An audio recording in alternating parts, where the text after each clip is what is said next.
જ્યાં સુધી હનુમાનને કોઈ એનું પોતાનું બળ યાદ નહીં કરાવે ત્યાં સુધી કંઈ કામ નહીં કરી શકે, પણ હનુમાન પાસે જઈ અને એનું પોતાનું બળ યાદ કરાવશે પછી જ હનુમાનજી મહારાજ કામ કરી શકશે.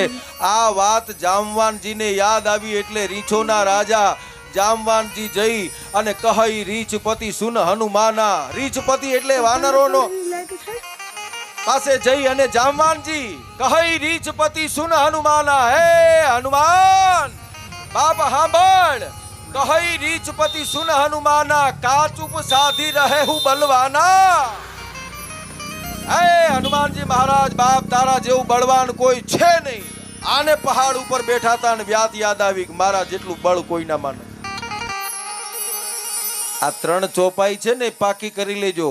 હનુમાનજીની પૂજા કરતા પહેલા 3 ચોપાઈ બોલજો. હનુમાન ચાલીસા બોલતા પહેલા 3 ચોપાઈ બોલજો. તુલસીદાસજીએ લખ્યું છે કે કહી રીંછપતિ સુન હનુમાના, કાચુપ સાધી રહે હું બલવાના. કારણ કે તું પવન તનય બલ પવન સમાના, બુદ્ધિ વિવેક વિજ્ઞાન નિદાના, કવન સુકાજ કઠિન જગમાહી. પવન તનય બાપ, તું પવનનો દીકરો છે ને તારી પાસે પવન કરતા વિશેષ તાકાત છે. આન હનુમાનજી મહારાજ બેઠા થાય છે પવન તનય બલ પવન સમાના, બુદ્ધિ વિવેક વિજ્ઞાન નિદાના. બુદ્ધિમાં, વિવેકમાં, વિજ્ઞાનમાં બધાયમાં તું આગળ છે.